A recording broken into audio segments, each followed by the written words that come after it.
बात हुई थी 16वें वित्त आयोग की जब टीम यहाँ पे पहुंची, और निश्चित तौर पर आज देखिए कि जसपुर में किस तरह से विकास कार्य हो रहे हैं। सरगुजा का खास तौर पर जिक्र अगर दिल्ली में हो रहा है तो निश्चित तौर पर उसको भी एक विकास के तौर पर देखा जा सकता है। श्याम जी, उपेंद्र जी, आप दोनों लोग मौजूद हैं और आप अपनी कुछ बातें रख रहे थे ग्राम पंचायतों को लेकर। बिल्कुल, आपका जो सवाल था 15वें वित्त का जो राशि आता है, मैंने बताया कि उसमें दो भाग होते हैं, टाइड और अनटाइड। टाइड फंड में हम लोग स्वच्छता और पेयजल पे काम करते हैं, और अनटाइड फंड में विभिन्न प्रकार के कार्यों को हम लोग करते हैं, जैसे कि सड़क और कई प्रकार के निर्माण काम आते हैं। 16वें वित्त का जो प्रस्तुतिकरण हुआ है, निश्चित रूप से ग्राम पंचायत को सशक्त करने के लिए ग्रास रूट पे पंचायतों में एक ऑपरेटर की आवश्यकता को भी लेकर बात हुई है। निश्चित रूप से 16वें वित्त में जिन लोगों ने इस कार्य योजना को बनाया है, पंचायतों को सशक्त करने के लिए ये सब बातें रखी हैं। और मैं आपको साधना न्यूज के माध्यम से बताना चाहूंगा कि जो पंचायतों में जो हम लोग काम करते हैं, निश्चित रूप से ये एक चुनौतीपूर्ण कार्य होता है। साथियों, मैं आपको बताना चाहूंगा कि जो ग्रास रूट में हम लोग जो भी काम करते हैं, जो जन कल्याणकारी कार्य होते हैं, चाहे वो पेंशन की बात हो, राशन कार्ड की बात हो, हम लोग बहुत ही तरीके से जो पूरे कहा जाता है कि पंचायत का विकास से लेके प्रदेश का विकास, देश का विकास होता है। तो हम लोग जो पंचायतों में जन कल्याणकारी कार्य करते हैं, निश्चित रूप से पूरे देश का नाम होता है। और सरगुजा का पिछले दिनों ही नाम हुआ, पंचायतों को सम्मान भी मिला। 2.5 लाख ग्राम पंचायतों में अगर सरगुजा के किसी ग्राम पंचायत का सम्मान हो रहा है, नगमा का शायद नाम आया था, तो मुझे लगता है कि यह गौरव की बात है। निश्चित रूप से आपको बताना चाहूंगा मैं कि 2005 में मैं भी सरपंच था और मैं राष्ट्रपति से पुरस्कार प्राप्त किया था, वो भी मैं भी सरगुजा से ही बिलोंग करता हूं। जी। और निश्चित रूप से हमारे जो अभी बात चला है कि हमारी जो स्वच्छता दीदियां हैं, जिन्होंने चाहे स्वच्छता के बारे में हो, चाहे साक्षरता के बारे में हो, सरगुजा एक अव्वल स्थान पर रहता है। और निश्चित रूप से उसमें पंचायत सचिवों की भागीदारी रहती है। जो भी कार्य हम लोग करते हैं, उसका प्रतिफल पूरे देश में देखने को मिलता है। चलिए, आप कुछ महत्वपूर्ण बात पंचायत व्यवस्था को लेकर रखना चाहेंगे? जी जरूर। देखिए, आज जो भी स्थिति है, आज हम लोग सरगुजा में जो बात कर रहे हैं आप पंचायतों के स्तर की, तो सचिव ही एक माध्यम है ग्राम पंचायत में जो ग्रास रूट में जोड़ करके पंचायतों के विकास के लिए सतत कार्य कर रहे हैं। हम लोग लगभग 29 विभाग के कार्यों को करते हुए आज इस सरगुजा को एक विकसित पटल पर साबित करने के लिए तत्पर है। किन किन तरह की चुनौतियों को आप देख पाते हैं ग्रास रूट पे? देखिए, जो मैदानी क्षेत्र है वहां काम करने में समस्याएं तो आती ही हैं, लेकिन जहां तक ये है कि सरकारें अच्छी हैं और सपोर्ट ग्राम पंचायत स्तर तक अगर सही से मिलता रहा तो निश्चित तौर पे हम लोग अच्छे से काम करते हैं, और जो ग्रामीण जन है उनको उनका सुविधाओं का लाभ भी मिलता है।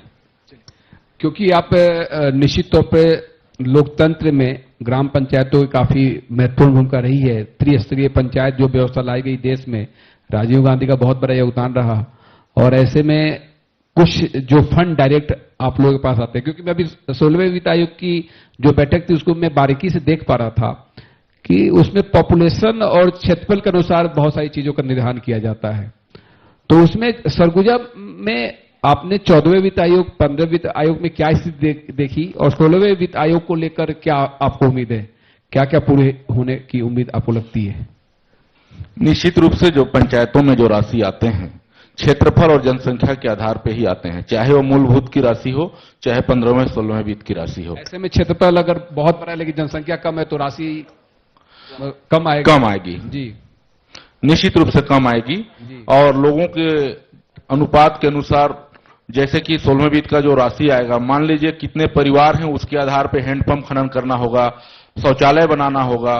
इसी प्रकार शौचालय बनाना है तो परिवार को गिनती करते हैं, तो इस प्रकार संख्यात्मक दृष्टि से कोण से तो इसको निर्धारित किया ही गया है।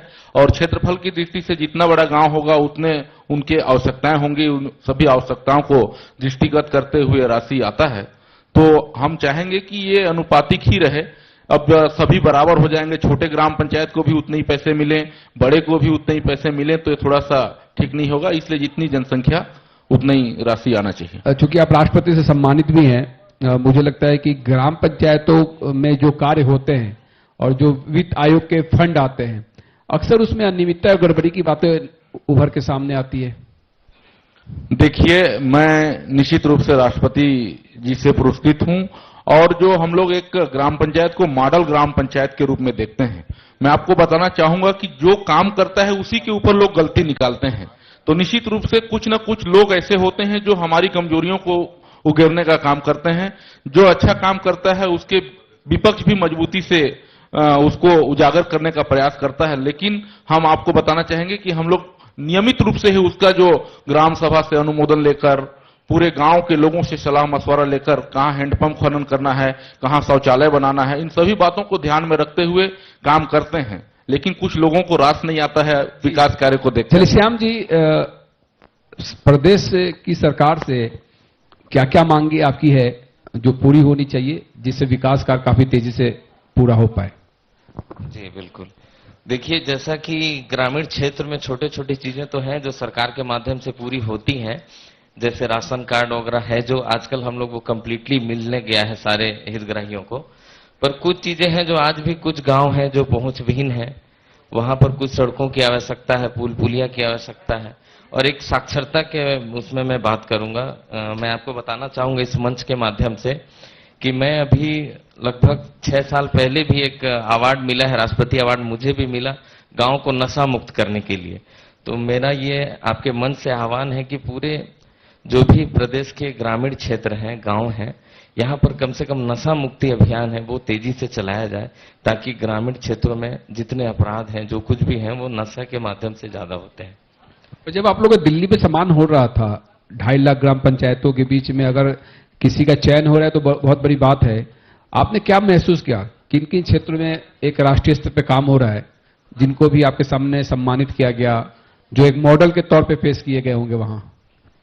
जी बिल्कुल बिल्कुल, सम्मान मिलता है तो गौरव होता ही है, और हम अपने सरगुजा का भी गौरव इसमें समझते हैं कि है।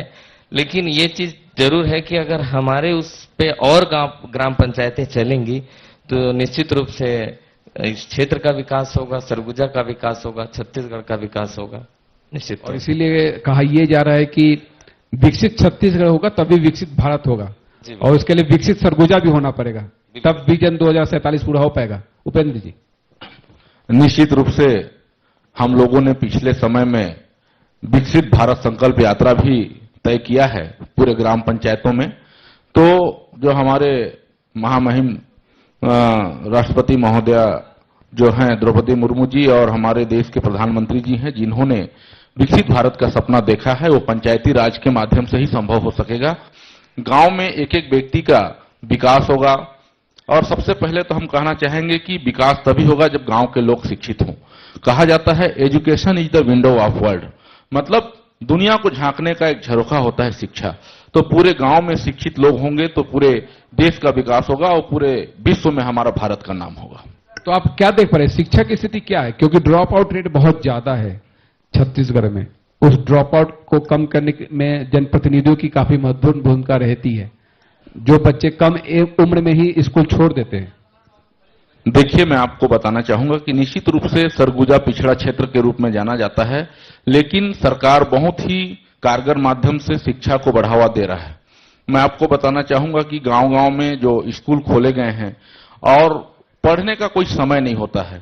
अब लोग 10वीं में फेल होने के बाद पढ़ाई छोड़ देते हैं, 12वीं में फेल होने के बाद पढ़ाई छोड़ देते हैं। ऐसा नहीं करना चाहिए लोगों को। मैं आपके साधना न्यूज के माध्यम से पूरे एक एक व्यक्ति तक संदेश पहुंचाना चाहूंगा कि जीवन पथ पर बढ़ाकर कदम ऊंचाइयों तक जाना है, जीवन पथ पर बढ़ाकर कदम ऊंचाइयों तक जाना है।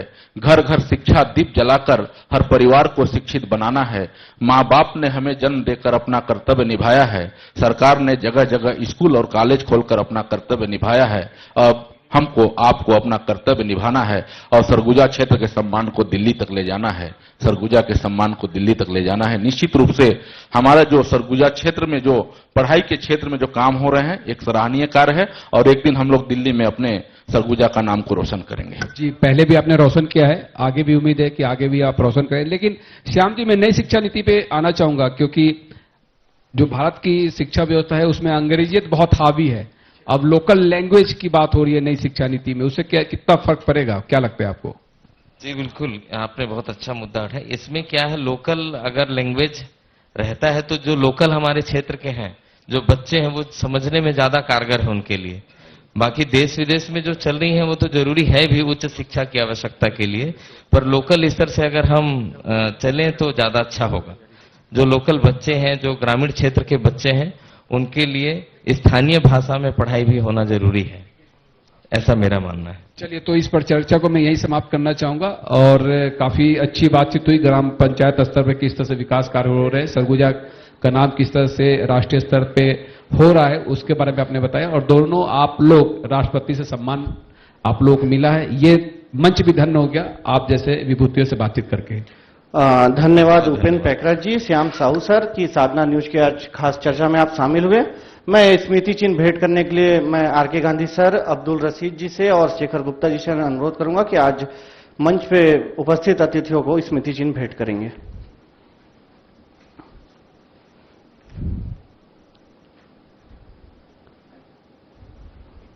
सरगुजा की बात साधना न्यूज के साथ अगले पैनल के रूप में मैं मंच पे बुलाना चाहूंगा डी.के. सोनी जी, आरटीआई कार्यकर्ता, और दूसरा नाम है डॉक्टर फातिमा, हमर लैब नोडल अधिकारी।